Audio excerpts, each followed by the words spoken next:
జీర్ణ వ్యవస్థలో తర్వాత వెరీ ఇంపార్టెంట్ ఆర్గాను మనకు మేజర్ పోర్షన్ ఎక్కువ బిట్లు పడేటువంటి ఏరియా కూడా ఏంటంటే జీర్ణాశయము అని చెప్పేసి అంటాం. దీన్నే మనం సింపుల్గా చెప్తే మనకు స్టమక్ అని చెప్పేసి అంటాం. ఈ స్టమక్ కనుక తీసుకుంటే మనకు పశువుల్లో కనుక తీసుకుంటే రూమ్ అనేటువంటి పేరుతో పిలుస్తాం. దాన్ని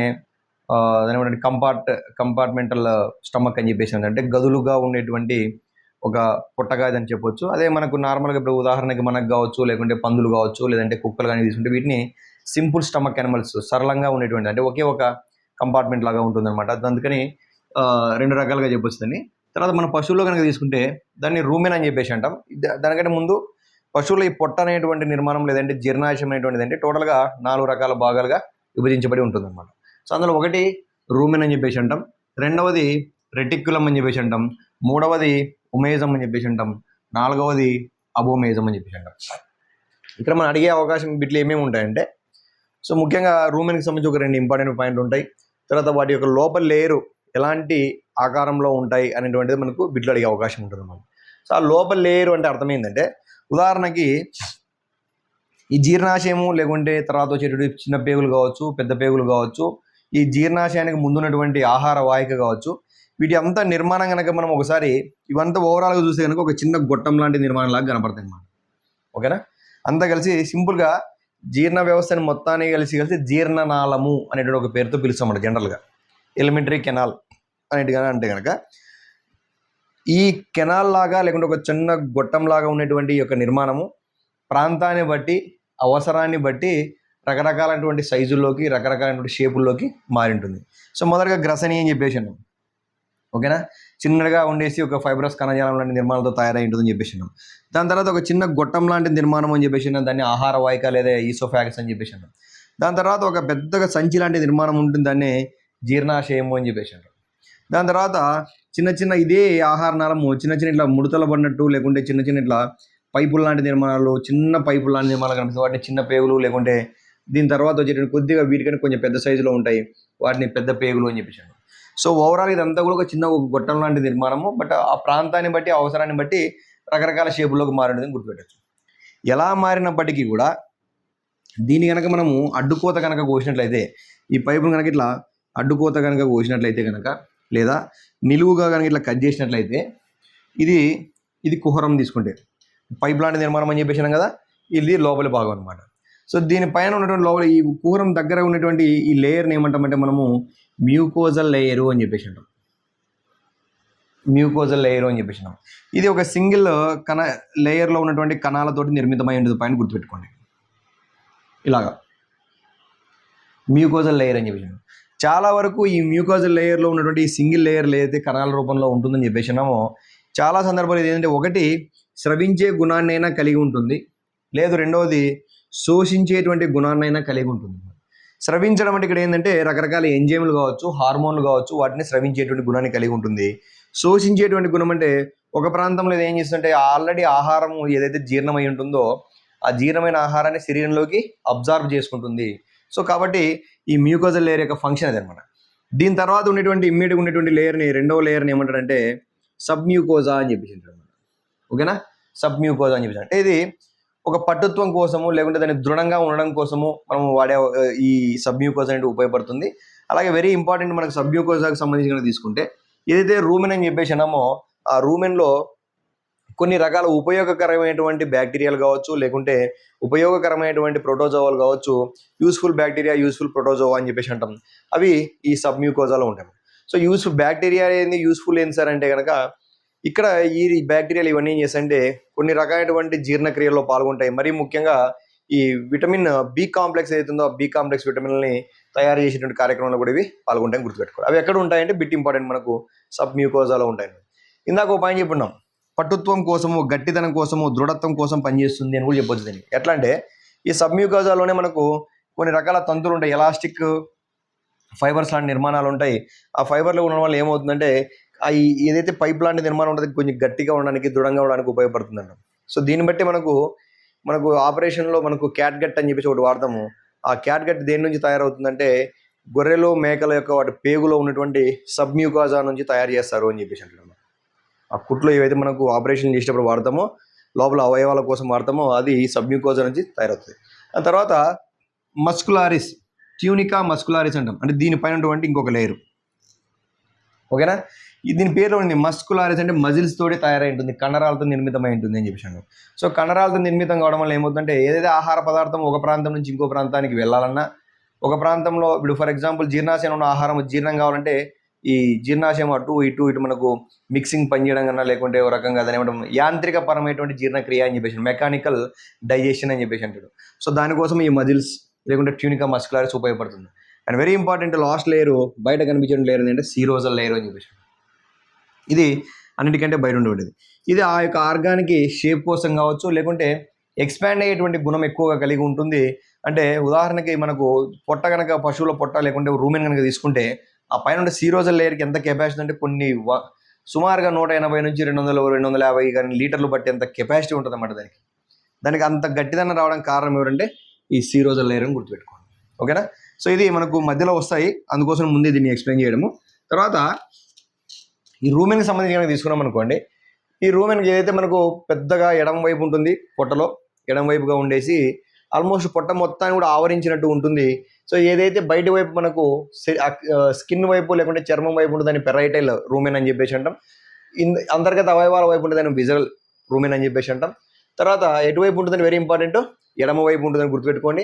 అండ్ అతిపెద్ద అవయవం ఏంటిది పొట్టలో కనుక తీసుకుంటే కనుక రూమెన్ అనేటువంటి గుర్తుపెట్టుకోవాలి. అండ్ వెరీ ఇంపార్టెంట్ పాయింట్, ఏదైతే దీనికి ముందున్నటువంటి అవయవం ఏమన్నాం ఈసోఫాగస్ అని చెప్పేసి అన్నాం. ఆ ఈసోఫాగస్ ఈ రూమెన్లోకి ఏ రంధ్రంతో ఓపెన్ అవుతుందంటే ఏట్రియో వెంట్రిక్యులై అనేటువంటి ఒక రంధ్రంతో ఓపెన్ అవుతుంది గుర్తుపెట్టుకోండి. అండ్ వెరీ ఇంపార్టెంట్, ఇందాక చెప్పినాము. సో దీని కనుక అడ్డుకోత కనుక వచ్చినట్లయితే మ్యూకోజా, సబ్ మ్యూకోజా మరియు మస్కులారిస్ మరియు సీరోజల్ లేయర్స్ ఉంటాయి.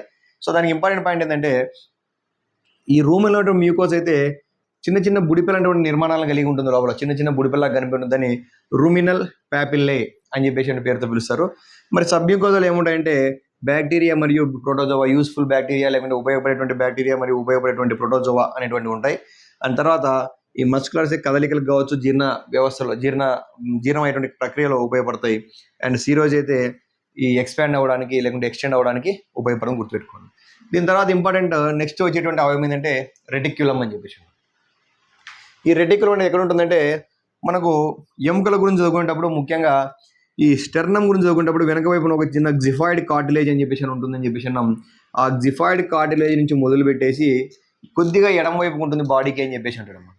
ఓకేనా, సో జిఫాయిడ్ కార్టిలేజ్ నుంచి మొదలవుతుందని చెప్పేసి లెఫ్ట్ సైడ్ ఉంటుంది కొంచెం అని చెప్పేసి గుర్తుపెట్టుకోండి. అండ్ వెరీ ఇంపార్టెంట్ పాయింట్ ఏంటంటే ఇందాక చెప్పినప్పుడు మనము ఇది అబ్డామిన్ క్యావిటీ అని చెప్పేసి ఉన్నాము, దీని ముందున్నటువంటి థొరాసిక్ క్యావిటీ అని చెప్పేసి ఉన్నాం. ఇక్కడ మనకు లంగ్స్ ఉంటాయి, తర్వాత వీటి మధ్యలో మనకు హార్ట్ ఉంటుందని గుర్తుపెట్టుకోండి. ఇది ఎలా ఉంటుందంటే ఏదైతే జిఫాయిడ్ కార్టిలేజ్ అని చెప్పేసి ఉన్నాము, జిఫాయిడ్ కార్టిలేజ్ దగ్గర ఉంటుందని చెప్పేసి రెటిక్యులము జస్ట్ ఇమ్మీడియట్గా హార్ట్కి దగ్గరగా క్లోజ్గా ఉంటుందని గుర్తుపెట్టుకోండి. ఎంతగా అంటే ఈ రెండింటి మధ్య ఒక చిన్న లేయర్ ఉంటుంది, దాన్ని డయాఫ్రమ్ అని చెప్పేసి అంటాము. ఇది హార్ట్కి దగ్గరగా ఉంటుంది, ఈ రెండింటి మధ్యలో ఉంటుంది డయాఫ్రమ్ గుర్తుపెట్టుకోండి. వెరీ ఇంపార్టెంట్ పాయింట్ ఇది. తర్వాత దీనికి సంబంధించి వెరీ వెరీ మనకి బిట్లో ఎక్కువగా బాగా అడిగేటువంటి అవకాశం ఏంటంటే ఏదైతే మ్యూకోజల్ లేయర్ ఉంటుందో ఆ మ్యూకోజల్ లేయర్ ఎలా ఉంటుందంటే తేనె తుట్టె ఆకారంలో, మనకు తేనె తుట్టె ఆకారం ఎలా ఉంటుంది, హనీకూమ్ అపీరెన్స్ అని చెప్పేసి అంటాడు అన్నమాట. ఇట్లా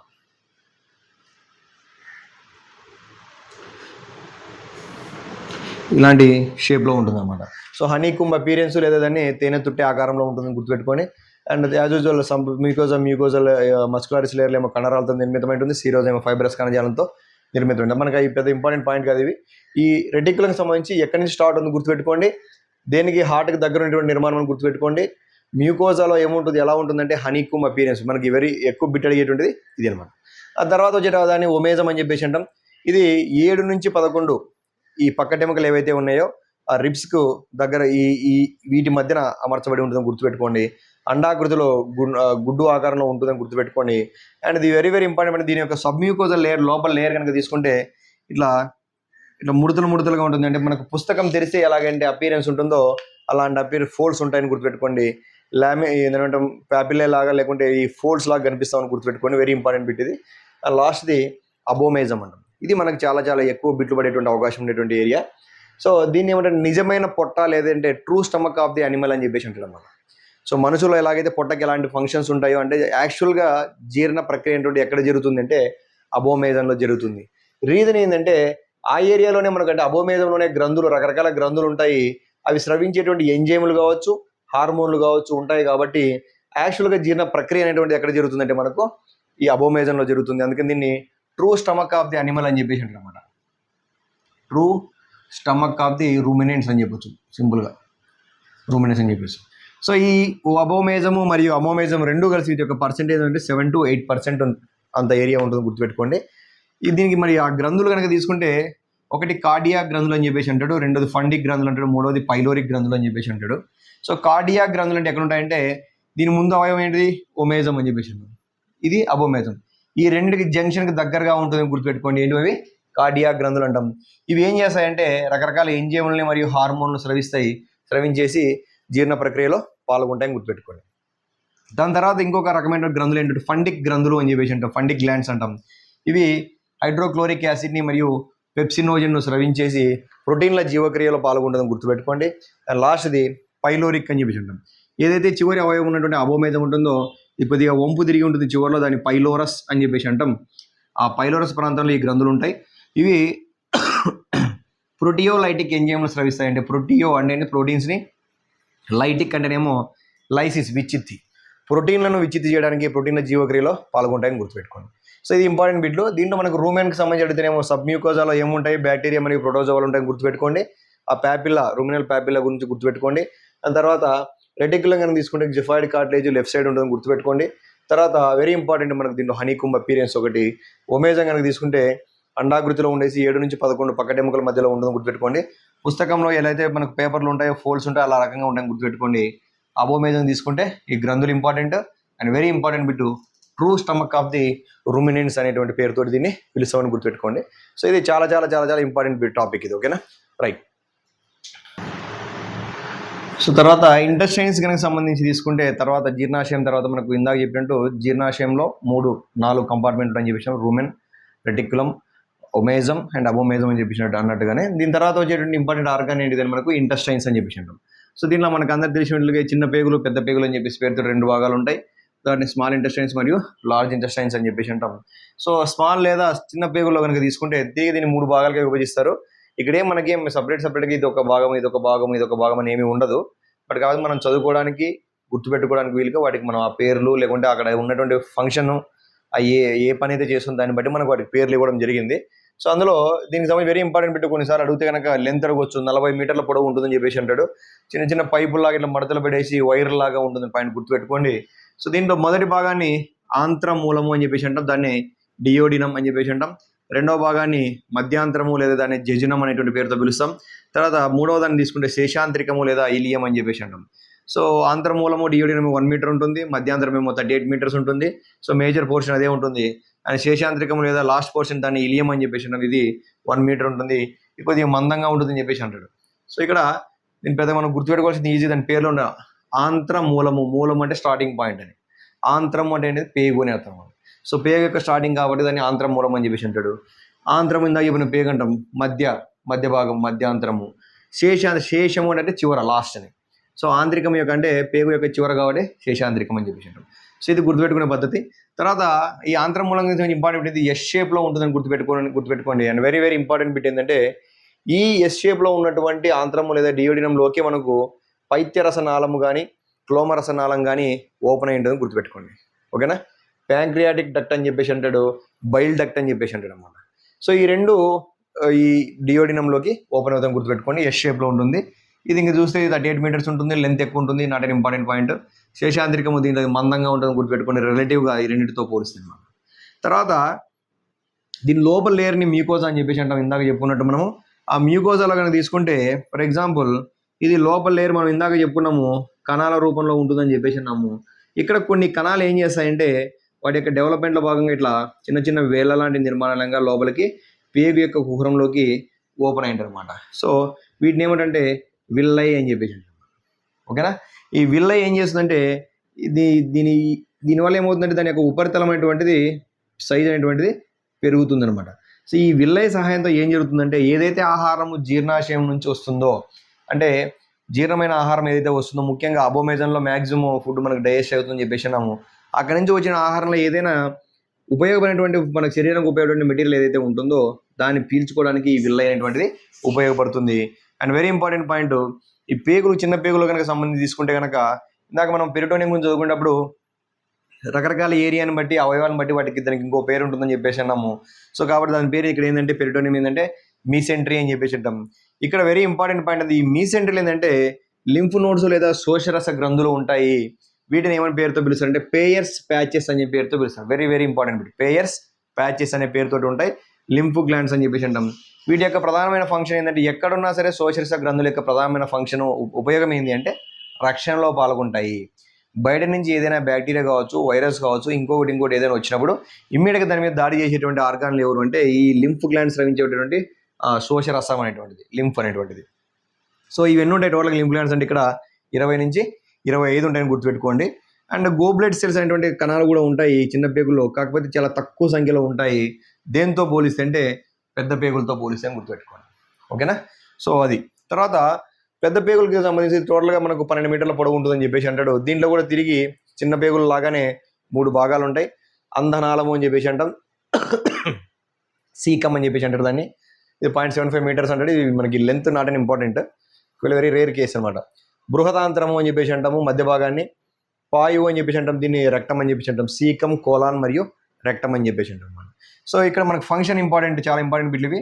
సీకంలో ఏం జరుగుతుందంటే కనుక సెల్యులోజ్. సో మనం ఏదైతే మనకు పశువులు ఎక్కువగా తీసుకునే ఆహారంలో మనకు సెల్యులోజ్ ఎక్కువగా ఉంటుంది కాబట్టి ఆ సెల్యులోజ్ను జీర్ణం చేసేటువంటి సెల్యులేజ్ అనేటువంటి ఎంజైమ్ స్రవించబడేది ఎక్కడ అంటే సీకం అని చెప్పేసి అంటారు. ఇక్కడ మనం బిట్టి ఏ విధంగా అడిగే అవకాశం ఉంటుందంటే, ఒకటి సెల్యులోజ్ ఏ ప్రాంతంలో జీర్ణం అవుతుంది అని అడగొచ్చు, లేదంటే దీన్ని జీర్ణం చేసేటువంటి ఎంజైమ్ సెల్యులేజ్ అంటాం. సో కొంచెం ఇండైరెక్ట్గా అడగాలని కూడా కనుక అంధనాళంలో లేకుంటే సెల్యులేజ్ అనేటువంటి ఎంజైమ్ ఈ పెద్ద పేగు యొక్క ఏ భాగంలో స్రవించబడుతుంది అని చెప్పి అడిగే అవకాశం ఉంటుంది. తర్వాత ఈ బృహదాంతరం పెద్దగా ఉండేటువంటి మడతలు పడేసి సర్పిలాకారంలో ఉంటుందని చెప్పేసి అంటే నాట్ అన్ ఇంపార్టెంట్ పాయింట్. కాకపోతే వెరీ ఇంపార్టెంట్ పాయింట్ ఏంటంటే మనకు పాయువు చివరి భాగం, దీన్ని మనం రెక్టం అని చెప్పేసి అంటాం. 0.25 మీటర్స్ ఉంటుందని చెప్పేసి అంటాడు. ఇక్కడ దీనికి ఏముంటుందంటే సంకోచం వ్యాకోచం చెందేటువంటి గుణం ఉంటుందని అంటాడన్నమాట. సంకోచం మరియు వ్యాకోచం చెందేటువంటి గుణం ఉంటుందంటాడు. తర్వాత దీని యొక్క చివర కాబట్టి లోపల లేయర్ మనం మ్యూకోజ్ అన్నాము, బయట లేయర్ని సీరోజ్ అని చెప్పేసి అన్నాం. ఈ 2 లేయర్లు బయట వైపు కలిసిపోయి ఉంటాయని చెప్పేసి అంటాడు. సో వెరీ ఇంపార్టెంట్ బిట్ ఇది. దేంట్లో ఉంటుందంటే పాయువు లేదా రెక్టంకి సంబంధించి. అండ్ వెరీ ఇంపార్టెంట్ పాయింట్, దీని ఫంక్షన్ ఏది టోటల్గా పెద్ద పేగుకు సంబంధించి తీసుకుంటే గోబ్లెడ్ సెల్స్ అనేటువంటివి ఉంటాయి అన్నమాట. గోబ్లెడ్ సెల్స్ అని చెప్పేసి అంటాం. సింపుల్గా చెప్తే మనకు మ్యూకస్ను స్రవించేటువంటి కణాలుగా కూడా చెప్పొచ్చు. మ్యూకస్ అంటే ఏంటిది? బంక లాంటి పదార్థం అన్నమాట. సో దీనివల్ల ఉపయోగం ఏమొస్తుందంటే, ఏదైతే మనకు జీర్ణమైన ఆహారం చిన్న పేగుల గుండా ప్రయాణం చేసేటప్పుడు దాంట్లో పనికి వచ్చేటువంటి పదార్థాలు, శరీరానికి పనికి వచ్చే పదార్థాలన్నీ కూడా లోపలికి శరీరంలోకి పీల్చుకోబడతాయని చెప్పేసి అన్నాం. అంటే పెద్ద పేగులోకి వచ్చేసరికి ఏమవుతుంది, ఇంకా మనకు సెల్యులోజ్ కూడా జీర్ణమైన తర్వాత రిమైనింగ్ వచ్చేదంతా కూడా వేస్ట్ మెటీరియల్. సో ఆ వేస్ట్ మెటీరియల్ అంతా కూడా మొత్తం జీర్ణమైన తర్వాత ఆ వేస్ట్ మెటీరియల్ గట్టిగా ఉండల్లాగా వస్తూ ఉంటుంది. అది అలాగే కనుక పేగు పొడవు కనుక ప్రయాణం చేసుకుంటూ వస్తే ఏమవుతుందంటే ఆ పేగు యొక్క లోపల లేయర్ని డ్యామేజ్ చేసే అవకాశం ఉంటుంది కాబట్టి సో దాని చుట్టూ ఒక చిన్న బంక లాంటి పదార్థం స్రవించబడుతుంది. దాన్ని మ్యూకస్ అని చెప్పేసి అంటాం. దాని అంటాం శ్లేష్మము అంటాము. దాన్ని స్రవించేటువంటి కణాలు ఎవరంటే ఈ గాబ్లెట్ సెల్స్ లేదా గోబ్లెట్ సెల్స్ అని చెప్పేసి అంటాం. ఓకేనా? సో ఇది మనకి వెరీ ఇంపార్టెంట్ పాయింట్. సో ఓవరాల్గా ఈ చిన్న పేగులు కావచ్చు, పెద్ద పేగులు కావచ్చు, చేసేటువంటి ప్రధానమైన ఫంక్షన్స్, పనులు ఏంటివంటే కనుక, ఒకటి డైజెషన్ చేస్తాయి. ఇందాక చెప్పున్నాగా మనకు సెల్యులోజ్ అనేటువంటి ఎంజైమ్ స్రవించేసి మనకు ఏమంటాము ఈ డైజెషన్లో లేకుంటే జీర్ణ ప్రక్రియలో పాల్గొంటాయి. అండ్ వెరీ ఇంపార్టెంట్ పాయింట్, ఈ ఆంత్రమూలంకి సంబంధించి డియోడినంలో మనకు ఎస్ షేప్లో ఉంటుందని చెప్పేసి అన్నాము. పైత్యరసనాళము మరియు క్లోమరసనాళము ఓపెన్ అయింటుందని చెప్పేసి అన్నాం. పైత్యరసం స్రవించబడుతుంది, అలాగే క్లోమరసం స్రవించబడుతుంది ఈ నాళాల ద్వారా. సో ఇవి రెండు కూడా ఇక్కడ వీటి నుంచి వచ్చేటువంటి రకరకాల ఎంజైమ్స్ కావచ్చు, హార్మోన్స్ కావచ్చు, ఇవి ఏం చేస్తాయంటే ఆహార జీర్ణంలో పాల్గొంటాయని చెప్పేసి అంటారు. సో ఆ రకంగా ఒక ఫంక్షన్ ఏం చేస్తాయంటే జీర్ణ ప్రక్రియలో డైజెషన్లో పాల్గొంటాయి. రెండవది అబ్జార్ప్షన్. ఇందాక చిన్న పేగుల యొక్క నిర్మాణం గురించి చదువుకునేటప్పుడు మనము లోపల చిన్న చిన్న వేల లాంటి నిర్మాణాలు ఉంటాయి, వాటిని విల్లై అని చెప్పేసి అన్నాం. ఆ విల్లై సహాయంతో శరీరానికి పనికి వచ్చేటువంటి మెటీరియల్ని అబ్జార్బ్ చేసుకుంటాయి. అలాగే పెద్ద పేగులు కూడా ఏం జరుగుతుందంటే ఇంకా కూడా ఏదైనా బయటకు వచ్చేటువంటి వేస్ట్ మెటీరియల్ ఏదైనా వాటర్ పర్సెంటేజ్ కనుక మిగిలింటే దాన్ని కూడా తిరిగి పీల్చుకుంటున్నాం. ఆ రకంగా అబ్జార్ప్షన్ అనేటువంటి శోషణ అనేటువంటి ప్రక్రియలో పాల్గొంటాయి. అండ్ మూడోది వెరీ ఇంపార్టెంట్, ఎక్స్క్రిషన్. ఇందాక చెప్పినట్టు మనము పాయువు ద్వారా బయటికి మనకు చివరిలో వచ్చేటువంటి వేస్ట్ మెటీరియల్ అంతా బయటికి పాయువు ద్వారా ఎక్స్క్రిషన్ లేదా విసర్జన ప్రక్రియలో పాల్గొంటుంది. And last very important, protection. ఇందాక మన చిన్న పేరు గురించి చదువుకున్నప్పుడు లింఫ్ గ్లాండ్స్ పేయర్స్ ప్యాచెస్ అనే పేరుతో పిలుస్తాము. అవి దేనిలో పాల్గొంటాయంటే ప్రొటెక్షన్. అంటే ఇప్పుడు ఫర్ ఎగ్జాంపుల్ ఆహారం తీసుకున్న తర్వాత జీర్ణమైన తర్వాత శరీరంలోకి ఈ చిన్న పేగుల దగ్గర విల్లయ్య దగ్గర లోపల శరీరం లోపలికి పీల్చుకోబడతాయని చెప్పేసి అన్నాం కదా. ఆ పీల్చుకునే క్రమంలో కొన్ని రకాల బ్యాక్టీరియాలు కావచ్చు, శరీరానికి హాని కలగజేసేటువంటి ఐటమ్స్ ఏమైనా లోపలికి వెళ్తుంటే కనుక వాటి నుంచి కాపాడడానికి మనకు ఈ లింఫ్ నోడ్స్ ఉపయోగపడతాయి. ఆ రకంగా మనకు ఈ ప్రొటెక్షన్లో కూడా పాల్గొనడం గుర్తుపెట్టుకున్నారు. సో ఇది ఓవరాల్గా మనకు ఈ చిన్న పేగులు మరియు పెద్ద పేగులు కనుక సంబంధించి కనుక తీసుకుంటే కనుక. దీని తర్వాత మనకు ఆల్రెడీ మనము జీర్ణ వ్యవస్థ గురించి చదువుకునేటప్పుడు స్టార్టింగ్లో మనం 2 పాయింట్లు చెప్పుకున్నాం. అదేంటంటే ఇది 2 రకాలుగా విభజించవచ్చు జీర్ణ వ్యవస్థని. ఒకటి ఎలిమెంటరీ కెనాల్ అని చెప్పేసి ఒక పేరుతోటి, రెండవది యాక్సెసరీ ఆర్గాన్స్ అంటే అనుబంధ అవయవాలు అని చెప్పేసి అన్నాం. సో ఇప్పటిదాకా మనం చదువుకున్నది ఏంటంటే ఎలిమెంటరీ కెనాల్ గురించి చదువుకున్నాము. దీని తర్వాత నెక్స్ట్ టాపిక్ ఏమొస్తుందంటే మనకు ఈ యాక్సెసరీ ఆర్గాన్స్ లేదా అనుబంధ అవయవాలు ఏవైతే ఉన్నాయి, ఉదాహరణకి కాలేయం కావచ్చు, లివర్ అని చెప్పేసి అంటాం, ప్లీహము స్ప్లీన్ కావచ్చు, క్లోమము దాని ఏమంటాము మనకు ప్యాంక్రియాస్ కావచ్చు, వీటి గురించి మనము చదువుకునే అవకాశం ఉంటుంది. దీని తర్వాత అసలు జీర్ణ ప్రక్రియ ఎలా జరుగుతుంది పశువులు అనే పాయింట్ చదువుకోవాల్సింది. ఓకేనా, రైట్.